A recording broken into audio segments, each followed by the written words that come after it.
അമിത്ഷായെ വരവേൽക്കാൻ കൊച്ചി മെട്രോയുടെ തൂണുകളിൽ പതാകകൾ കെട്ടി ബിജെപി.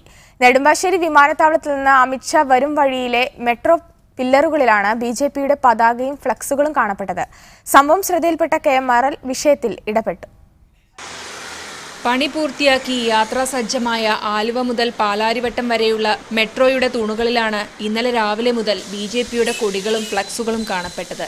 3 ദിവസത്തെ കേരള സന്ദർശനത്തിനായി കൊച്ചിയിലെത്തിയ ബിജെപി അഖിലേന്ത്യാ അധ്യക്ഷൻ അമിത്ഷായെ സ്വീകരിക്കാനുള്ള ഒരുക്കത്തിന്റെ ഭാഗമായിരുന്നു ഇത്. കൊച്ചി മെട്രോ ലിമിറ്റഡിന്റെ ഹരിതനഗരം പരിപാടിയുടെ ഭാഗമായി ചെടികൾ നട്ടുപിടിപ്പിച്ച തൂണുകളും ഒഴിവാക്കിയില്ല. സംഭവം ശ്രദ്ധയിൽപ്പെട്ട Kochi metro rail corporation limited കൊടികളും ഫ്ലക്സുകളും നീക്കം ചെയ്യണമെന്ന് അറിയിച്ചു. ഉടൻ നടപടിയുണ്ടായില്ലെങ്കിൽ നിയമ നടപടികൾ സ്വീകരിക്കുമെന്നും KMRL ബിജെപി നേതാക്കളെ അറിയിച്ചു.